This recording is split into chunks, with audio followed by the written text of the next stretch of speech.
I tend to get my ideas very early in the day and sometimes even while I'm still sleeping.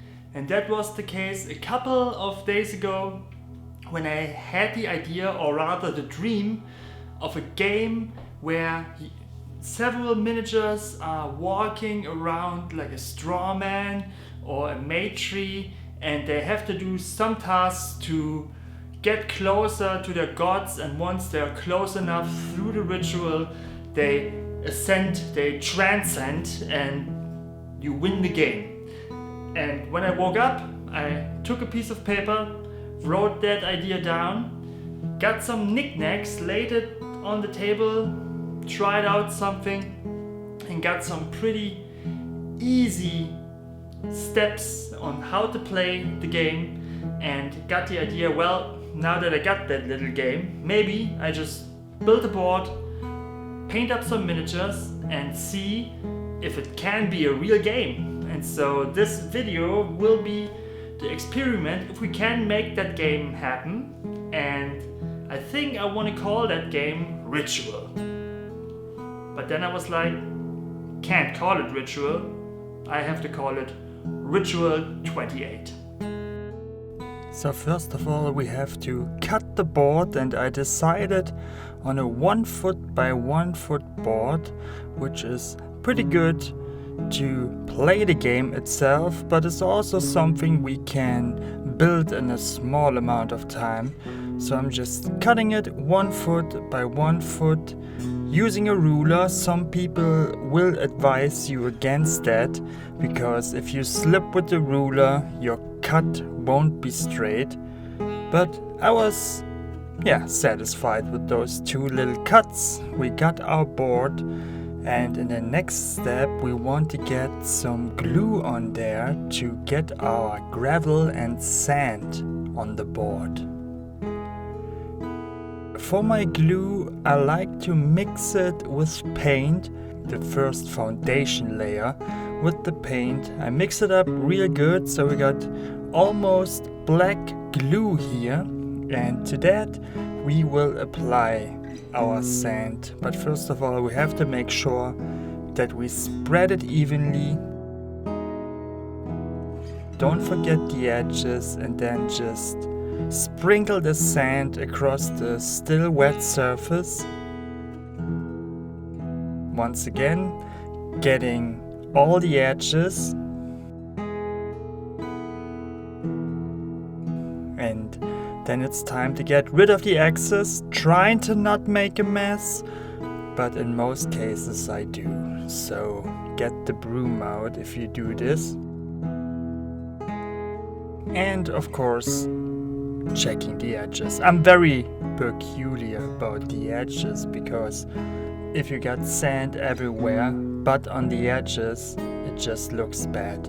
And then I let it dry, and once it's dry I want to seal it in, so that is a mixture of paint, glue and water, and I just dab it on so that the sand really sets and gets real hard. And because this is like a second layer of paint already, I'm not actually painting with any more acrylic paints or oil paints.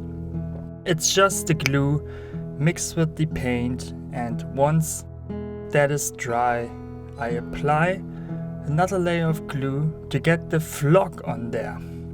So that flock is a mixture of 3 different colors of flock, with some reddish leafy stuff and some real leaves, like dried leaves I've got, because we want to get a nice color mixture. If you just use 1 paint of flock, it mostly looks not bad, but it looks like a toy. It doesn't look realistic.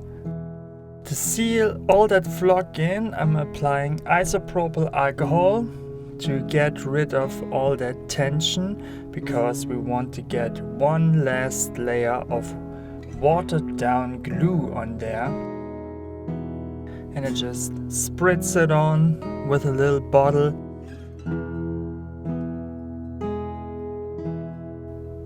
And then I just dab it down let that dry, and the last step, of course, like always, getting the rims black.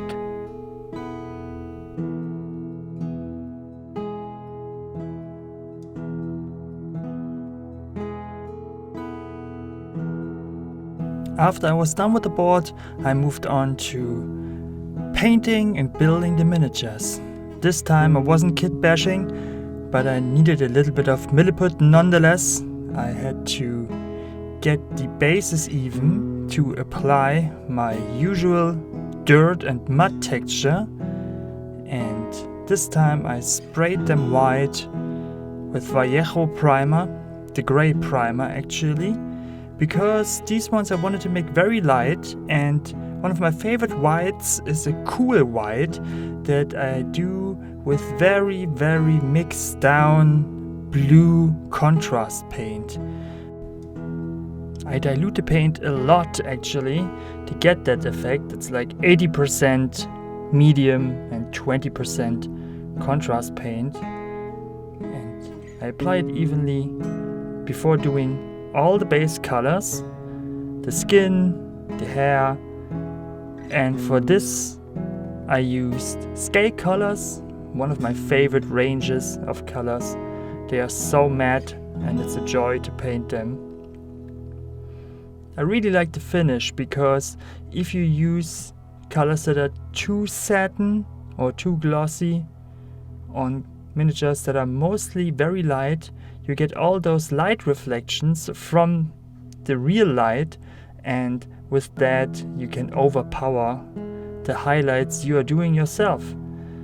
And so I just did the usual washes, highlights, painting the bases, dry brushing the bases, and doing a last bit of a wash to get it together. And it was a pretty easy paint job, except for the eyes. And that's why I didn't film it, because it was very complicated. Because these miniatures from Crooked Dice games, or Crooked Dice miniatures rather, they are small, but they are very detailed. I love them, they are awesome. And with the Strawman, I just applied base colors. I used Citadel colors for this.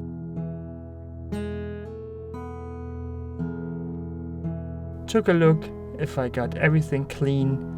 I'm very concerned about going over the edges, so to speak, when doing base colors. That Strawman is just an awesome miniature, and he has so much lovely texture on him that you can just dry brush him. I think I got 3 to 4 different beiges and whites and applied them to his body. And with each lighter color, I started a bit more at the top because you want to emulate natural light. And he had all those lovely like ribbons to get his hay together. Get it together, hay man. Get your hay together. And so before applying the wash, I painted these. And the wash I used this time was a new mixture, because usually I'm using Lahmian Medium plus Agrex Earthshade, but since they changed the formula of Agrex Earthshade, I had to use Contrast Medium, because the washes of Citadel, they now act more like their contrast paints.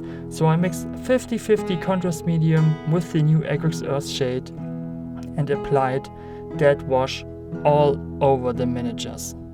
If you just want to do something quick and you don't mind doing base coats, like doing detailed base coats and make them tidy and neat, it's an awesome way to just get a basic color on there, lighter than you think in most cases, and then just slap that mixture on, because you won't have to apply your base coats again. We'll get into the recesses and you can do the highlights like I'm doing here. And that's my favorite part of miniature painting. Doing the highlights, doing little white dots, non-metallic metal.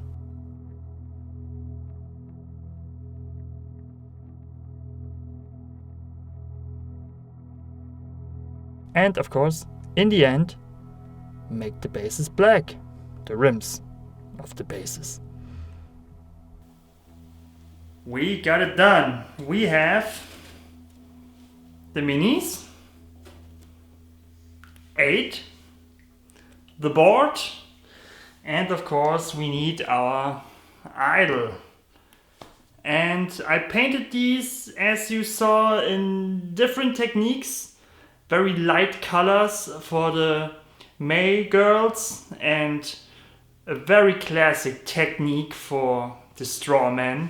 Citadel colors on the strawman and scale colors on the May dancers, and the finish is very different on them. Like, I kind of forgot just how glossy Citadel colors can be if you use almost only Citadel colors. And so I think I will give them some matte spray to make them more even, and just dry brushed the idol. And making the board was very fun, and you can use all those techniques to make bigger boards, to make a whole game board. Those techniques I showed you, they are, I think, all out of the old how to make terrain for miniatures from Citadel from like the late 90s or something. So these are ancient techniques on how to make boards, but it works, it's fun, and you should definitely do it if you never build a board. It can give you back your hobby motivation. So now we're gonna try out the game, do some play testing. My buddy Philip will come, and then we will play some games. And he's a very smart guy, he plays a lot of Magic the Gathering, and so I hope that he can help me improve the rules a bit, and then we will have a game.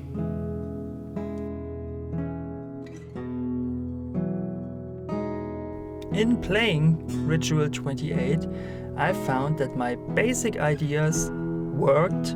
In the beginning, I wanted to use a D4 for everything because it is shaped like a pyramid and it has that ritually vibe, so to speak.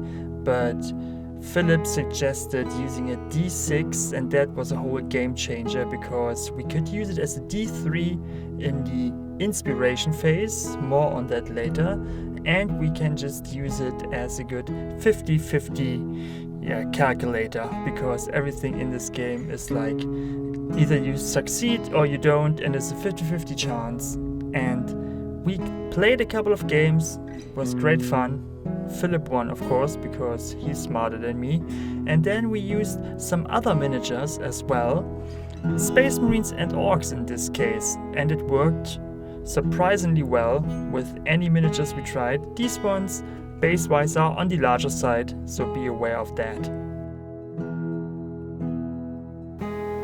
To play Ritual28 you don't need much. You need a 1 foot by 1 foot board. Can be any board you like, can just be some markers on the ground. You need 4 miniatures per player, which are placed on the edge of a board, and the other 4 placed on the opposite side. Anywhere on the edge you'd like, doesn't matter, doesn't have to be like I show you. You can place them wherever you like, but they have to be on the edge. And very important, you need an idol in the middle where the worshippers will move around. Per round you will have to choose in which direction, but you can choose the direction from round to round, but you can not move straight to one of the edges of the board.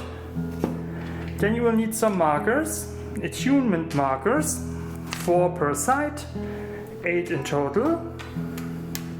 Then you will need something to measure, 1 to 3 inches, and a D6. At the beginning you roll off.